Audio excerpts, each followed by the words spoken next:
Հրապարակ թերթը գրում է. նախկին Սևան հյուրանոցի տարածքը տասնամյակներ առաջ սեփականաշնորհվել է բրիտանահայ գործարար Բարերար Վաչե Մանուկյանին, որը հյուրանոցն ապամոնտաժեց, սակայն տեղում շինարարություն չիրականացրեց։ Մեր տեղեկություններով այժմ տարածքը գործարարի ձեռքից վերցնելու գործընթաց է սկսել դատախազությունը։ Հայց է ներկայացվել դատարան Կարուսել Establishment ընկերության դեմ, որի հիմնադիրը Մանուկյանն է։ Դատախազությունը պահանջում է դադարեցնել մոտ 4000 համակերեսով հողամասի նկատմամբ սեփականության իրավունքը։ Իրավունք թերթը գրում է. Փաշինյանի թրի տակով անցած 10 եպիսկոպոսներից մի քանիսը լավատեղյակ աղբյուրների փոխանցմամբ մայրաթոռի վրա գրոհելու վերջին ձախողված օպերացիայից հետո զատնի են դրել։ Ոչ խոսում են, ոչ կարծիք հայտնում, խալաստո են դրել ու նստել, ասում է աղբյուրը։ Այս հանգամանքը նյարդայնացրել է Փաշինյանին եւ նա հրովարտակ է ուղարկել զատնի դրածներին, թե բա արդեն վառվել եք, էլ հետադարձ չկա։ Ժողովուրդ օրաթերթը գրում է. խորհրդային տարիներից սկսված եւ 2 տարի առաջ մեծ խոստումներից վեր սկսված Կապսի ջրամբարի շինարարությունը փաստացի ձախողման եզրին է։ Նիկոլ Փաշինյանի խոստումը չի կատարվել։ Չինական Կապալառոյի կողմից ստանձնած պարտավորությունների չկատարման, ինչպես նաեւ պատվիրատու կառույցների ոչ բավարար վերահսկողության արդյունքում շինարարական աշխատանքները կասեցվել են, իսկ ծրագրի իրականացումը լրջորեն հետ է ընկել նախատեսված ժամանակացույցից։ Այս պահին իրականացված է աշխատանքների ընդամենը 11-ից 15%-ը։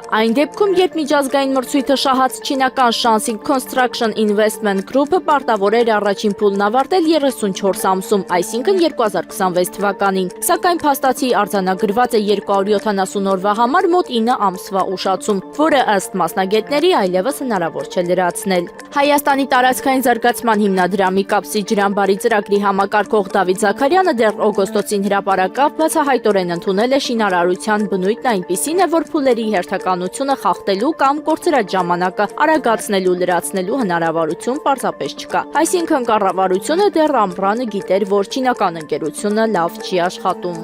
Հրապարակ թերթը գրում է. տարեվերջյան խնջույքներից ձեռնպահ չեն մնում նաև ընդդիմադիրները։ Տեղեկացանք, որ 3 կոնգրես հյուրանոցում Հայաստանի Հանրապետության երկրորդ նախագահ Ռոբերտ Քոչարյանն իր թիմին հավաքել է մեկ հարկի տակ։ Մասնակցել են ոչ միայն Հայաստան խորհրդարանական խմբակցության падգամավորները, այլև падգամավորների օգնականները, փորձագետները։ Դեկտեմբերի 28-ին էլ ՀՅԴ-ն է գալիս ամանորը նշելու, շաբաթ օրն էլ ՔՊԻ կորպորատիվն է լինելու Արտաշատի Ադանա ռեստորանում։ ՔՊԻ-ում 3 ոմանք չարախնդում էին, որ շատերը հաջորդ օրը Փաշինյանի մասնակցությամբ ֆեյք պատարագին չգնալու համար հիմնավոր արդարացում կունենան, խումհարի մեջ կլինեն ու չեն կարողանա մասնակցել։ Իսկ Սերժ Սարգսյանի թիմից մեզ վստահեցրին, որ վերջին տարիներին իրենք նման խնջույքներ չեն կազմակերպում։ Իրավունք թերթը գրում է. գործադիրում մեր աղբյուրների համաձայն կառավարության վերջին նիստից հետո Նիկոլ Փաշինյանը կոշտ խոսակցություն է ունեցել աշխատակազմի ղեկավար Արայիկ Հարությունյանի հետ։ Վերջինիս նա մեղադրել է եկեղեցու դեմ արշավի օպերացիան ձախողելու մեջ։ Մեծ խոսում էր, թե թող վրաս այդ հարցը, թողեցի, ինչ արեցիր։ Մոտավորապես այսպես է ըստ աղբյուրի կշտամբել Արայիկին Փաշինյանը։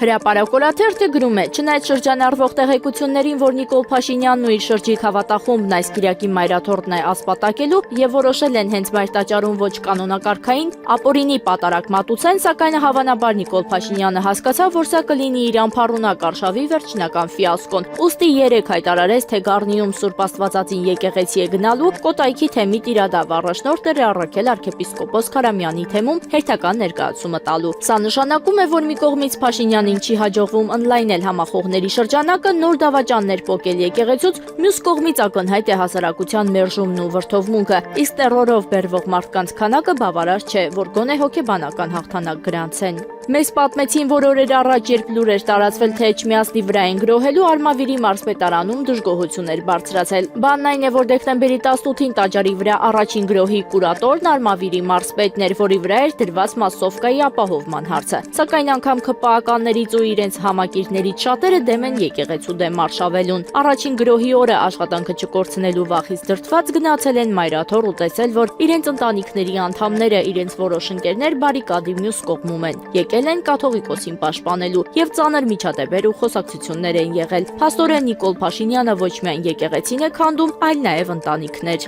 Իրավունք թերթը գրում է. ՔՊԻ Մետրոյում կարծես թե նոր կրքեր են բորբոքվում։ Իշխանական կուլիսներում շշուկներ են շրջանառվում, որ Երևանի քաղաքապետ Տիգրան Ավինյանը ստեղծել է համախոհների թիմ, որոնց հետ 2026 թվականին մասնակցելու է ընտրություններին իր օրակարգով։ Այն է ընդդեմ Նիկոլ Փաշինյանի։ Ամենևին զարմանք չի առաջացնի, եթե օդում կախված լուրերը համապատասխանեն իրականությանը, քանի որ դեռևս 2023 թվականից շրջանառվում էր մամուլում, որ Ավինյանի սիրտը վարչապետի աթոռ է ուզում։ Ստացվում է, որ չբացառելով ասեկոսեները, հնարավոր է Տիգրան Ավինյան, ԿՊԱ-կան պատգամավոր Հայկ Սարգսյան եւ ԿՊ-ից այլ մերժվածներ համախմբվեն եւ իրենց տղամարդու խոսքը ասեն։ Հրապարակորաթերթը գրում է. մի շարք ահազանգեր ենք ստացել, որ ՊԿ հարկային տերորի է ենթարկում տնտեսվարողներին, հատկապես համայնքներում, փոքր ու միջին ձեռնարկատերերին։ Մեզ ասացին, որ հարկային տեսուչներն այնպիսի տուգանքներ են գրում, որ տվյալ ձեռնարկությունները հայտնվում են փակվելու եզրին։ Տեսուչներն արդարանում են, թե տարեվերջը իրենց վրա պլան է դրված։ Փաստորեն Նիկոլ Փաշինյանն ամբիոններից հարկ վճարողին հերոս է անվանում, բայց տակից քերում նրանց։ Հավանաբար, որ հաջորդ տարի ընտրություններից առաջ կարողանա պետական ընտրակաշառք բաժանել պետական հիմնարկներում եւ լրացուցիչ ձայներ ստանալ իրենց եկամուտն ամեն ինչից վերդասող զանգվածից։